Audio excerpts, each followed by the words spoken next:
My name is José Carvalho, and I'm going to present about market failure in oil prices. So, what is the context of the market failure in question? Firstly, the background of the market failure is a scenario where the allocation of goods or products is not efficient, meaning that the price equilibrium does not accurately reflect the true costs and benefits of a product. In the context of oil prices. So the industry invested the profits from those higher prices in new technologies because of the rise in oil price, and the companies found even more destructive ways to extract oil and gas by exploiting the muck from tar sands, inventing hydrofracking, and despoiling sources in the developing countries. That means that the companies found more destructive ways to go against the laws and subsidies and taxes imposed by the government that wanted to by eco-friendly measures, wanted to decrease the number of these exploitations.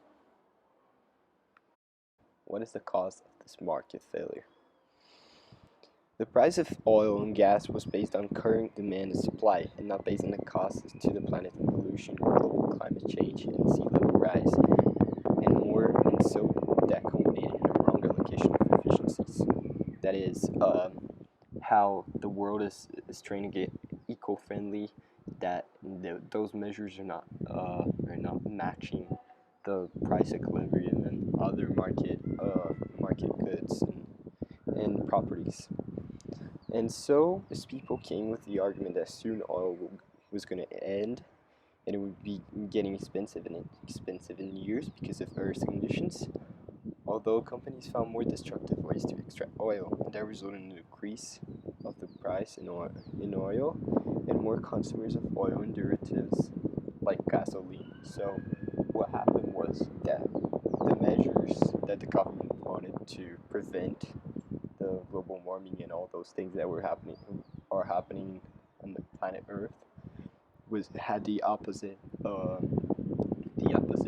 result, and so the price of gasoline was decreased, and more people started consuming oil and derivatives.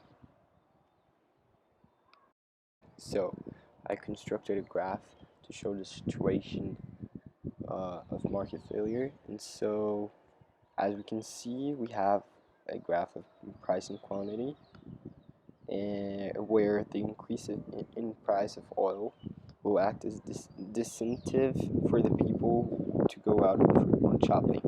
This will shift the demand curve from demand 1 to demand 2, increasing the price of consumer goods from price 1 to price 2, and increasing the quantity demanded from Q1 to Q2. Again, the economic size or social welfare will decrease. Some argue that the tax revenue from the taxes such as VAT will decrease, countering the benefits by profits from implementing tradable permits. And market failure will always shift as well. What is the impact of this particular market failure in our community? If there is more oil to be sold due to the new ways of exploration, the price will be less, and so there will be more sales. That fact will increase the purchases of gasoline or other derivatives of oil like plastic, lubricants, and even gum. Although there are not only good impacts for consumers and government in general, this exploitation will damage on a grand scale our environment, and in a big picture, that will be bad for the future of humankind. For supplier-wise, the market failure is a great deal. So, what actions have been taken to correct the market failure by the government and by the community?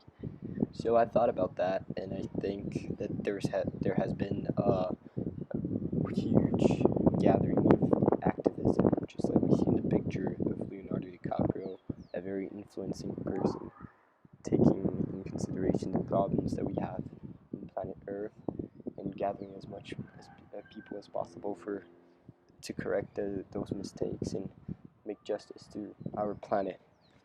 And we can see in his new film and his documentary, like in his film documentary that he urges people to be activists and do our part and role as citizens of the world and care about the place we live in. That's community-wise, I think, much about activism in society. And for government, I think that they are implying correct laws and correct taxes in the exploitation of these ways.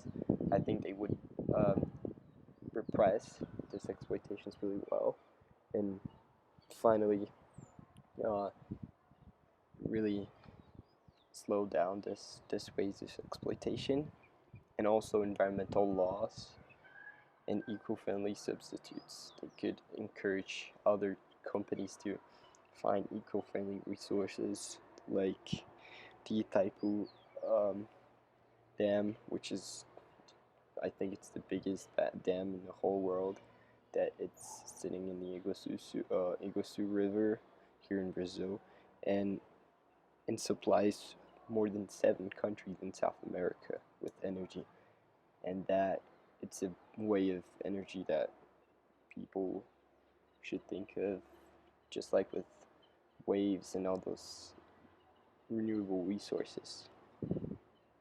To what extent have these measures been successful?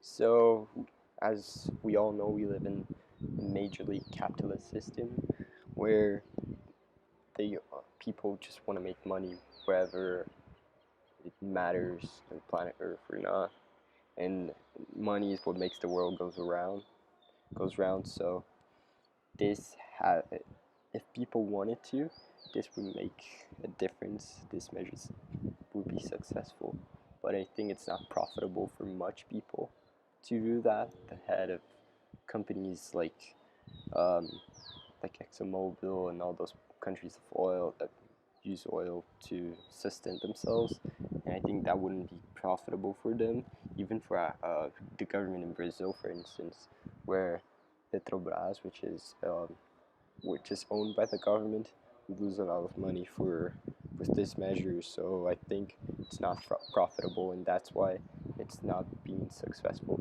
enough to stop it. And so social movements, it has gathered a lot of people to urge the government and companies, but we need everyone to do it.